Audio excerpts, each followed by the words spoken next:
खबरों के निष्पक्ष विश्लेषण के लिए सब्सक्राइब करें Jantantra TV and press the bell icon. Never miss any update. और चलिए चर्चा करते हैं। हमारे साथ छत्तीसगढ़ के कृषि मंत्री जुड़ चुके हैं इस वक्त, रविंद्र चौबे जी। बहुत स्वागत है रविंद्र चौबे जी हमारे साथ जुड़ने के लिए। सबसे पहले तो रविंद्र जी, इसी पर सबसे पहले आपकी प्रतिक्रिया जानना चाहेंगे। मजदूरों को लेकर अब छत्तीसगढ़ सरकार भी सामने आ गई है और जो किराए को लेकर लगातार ये विवाद खड़ा हो रहा था, वो उसका किराया भी यहाँ पर छत्तीसगढ़ सरकार भी इस पर आगे आई है। इस पर आपकी सबसे पहले प्रतिक्रिया।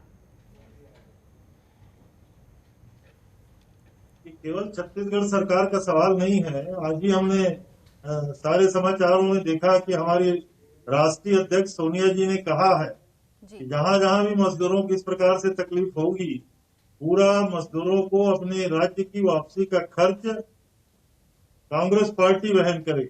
छत्तीसगढ़ में तो कांग्रेस की हुकूमत है। आदरणीय मुख्यमंत्री जी ने पहले से ही तय किया हुआ है। हमने अपने कोटा के स्टूडेंट को वापस लाया। छत्तीसगढ़ में मजदूरों के आइडेंटिफिकेशन के लिए हमने एक नोडल अफसर नियुक्त किया गया था।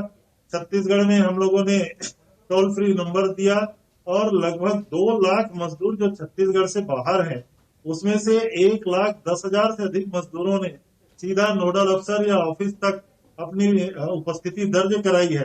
हम लोग उसकी व्यवस्था कर रहे हैं। अब जब हमारी हाईकमान आदरणीय सोनिया जी का निर्देश हो गया है, माननीय मुख्यमंत्री जी ने पूर्व से ही कहा है कि हमारे अपने छत्तीसगढ़ के मजदूर हमारे अपने भाई हैं, उनको लाने में हमें कोई तकलीफ नहीं है। इसलिए जहां जहां भी है, अब सबको हम लोगों ने अलग अलग राज्यों के लिए अलग अलग सीनियर आईएएस को अधिकृत किया हुआ है। वो अब वहाँ व्यवस्था करेंगे कि कितने मजदूर बाहर हैं, कितने मजदूर को रेलवे स्टेशन तक लाया जा सकता है, रेलवे स्टेशन से कितने मजदूर कहाँ दूर पे हैं, उनके लाने की कैसी व्यवस्था हो सकती है, एक रूट में कितने मजदूर हो सकते हैं, सारी व्यवस्था करने के लिए आदरणीय मुख्यमंत्री जी ने निर्देश दिए हैं। और जहां तक छत्तीसगढ़ में लाने का सवाल है, आज की तारीख में हिंदुस्तान में सबसे ज्यादा महात्मा गांधी रोजगार गारंटी योजना में मजदूर छत्तीसगढ़ में लगे हैं। लगभग 14 लाख मजदूर यहाँ रोजगार पा रहे हैं। तो ये जो 1.5-2 लाख मजदूर हमारे बाहर से आएंगे, उनके लिए रोजगार की व्यवस्था हम करने की तैयारी किए हुए हैं। इसलिए छत्तीसगढ़ में किसी को कोई तकलीफ नहीं होने वाली। बिल्कुल सही कह रहे हैं आप। और ये कोशिश है भी सरकार की कि इसमें किसी को परेशानी ना हो। लेकिन सर, एक बात और भी हुई कि पहली बार एक साथ एक ही दिन में 14 मरीज भी मिले जो लौट कर आए। ऐसे में थोड़ी सरकार को दिक्कत जरूर हुई होगी। उसके लिए आगे क्या कोशिशें की जा रही है? निश्चित रूप से हमारे सामने मजदूरों को लाने के लिए एक बड़ी चुनौती है। तो वैश्विक महामारी कोरोना को रोकने की चुनौती उससे भी बड़ी है। हमने तैयारी की हुई है। ये जितने मजदूर आपको कल 14 जो दुर्ग और कवर्धा जिले की रिपोर्ट आई है 14 पॉजिटिव का, ये सारे क्वारंटाइन किए गए थे। ये सारे मजदूर ऐसे थे जो बाहर से आए थे और उसके बाद उनको पॉजिटिव निकला। कहने का आशय ये है कि जहां से आए हैं वहीं से इस प्रकार से पॉजिटिव प्रकरण आया है। लेकिन सरकार ने स्पष्ट रूप से आदेश किया हुआ है, हर मरीज की टेस्टिंग होगी, उनको चेकअप किया जाएगा और जिनके भी इस प्रकार से रिपोर्ट आएगा 14 दिन के क्वारंटाइन, तो सभी मजदूरों के लिए हम लोगों ने निर्देश दिया हुआ है। लेकिन जैसे जैसे इस प्रकार से प्रकरण आएंगे उसको रोकने के लिए सरकार उपाय करेगी। हमारे अपने लोग हैं, अगर बाहर से आ रहे हैं उनके स्वास्थ्य की भी हमें चिंता करना है, उसके रोजगार की भी उनकी चिंता करना है, उसको आइसोलेशन कैसे किया जा सकता है, क्वारंटाइन में कैसे रखा जा सकता है, इसकी भी चिंता करना है। इसके लिए संपूर्ण कार्य योजना राज्य सरकार ने तैयार की है। जी रविंद्र जी, आप क्योंकि कृषि मंत्री हैं, इसलिए कृषि से संबंधित मैं आपसे अब सवाल करती हूँ। मेरा सवाल ये है कि छत्तीसगढ़ में 43% जमीन खेती पर ही होती है और जिसमें ज्यादातर पर धान बोया जाता है। ऐसे में धान के किसान का जो जीडीपी है वो 20% हिस्सा रखते हैं। तो ऐसे में कैसे खरीद और किसानों को प्रोत्साहन कर रहे हैं आप? अच्छा प्रश्न है, लाजमी है छत्तीसगढ़ के बारे में ये प्रश्न। छत्तीसगढ़ में लगभग पिछले साल 38 लाख हेक्टेयर में हमने धान की खेती की थी और सौभाग्य से छत्तीसगढ़ के किसानों से हमने 84 लाख मीट्रिक टन धान खरीदी किया। एक साल पहले हमने 85 लाख मीट्रिक टन धान की खरीदी की थी।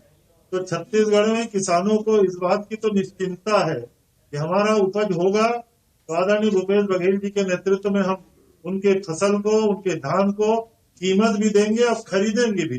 दूसरी बात यह है कि जिन जिन स्थानों में खरीफ का फसल थोड़ा नुकसान हुआ था, उन जगहों में इस साल इंश्योरेंस का लगभग 600 करोड़ रुपया किसानों के खाते में हमने सीधा ट्रांसफर किया हुआ है।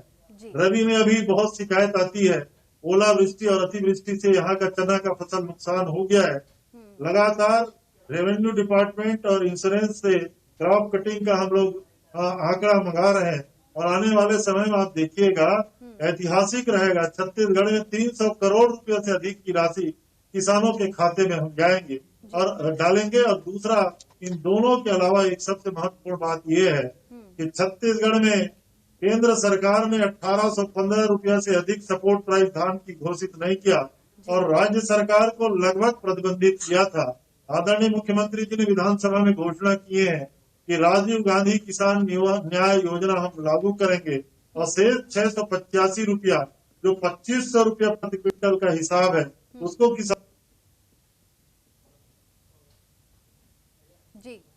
किसानों खाते में 685 का अंतर, ये लगभग होता है 7,500 करोड़ रुपया, ये किसानों के खाते में जाएगा। कहने का आशय ये है, छत्तीसगढ़ का किसान खुश है, उनके खाते में लगातार पैसा राज्य सरकार के द्वारा दिया जा रहा है। और तीसरी बात ये है, आने वाली खरीद की तैयारी हम कर रहे हैं, बीज की व्यवस्था हमने किया हुआ है, फर्टिलाइजर लगातार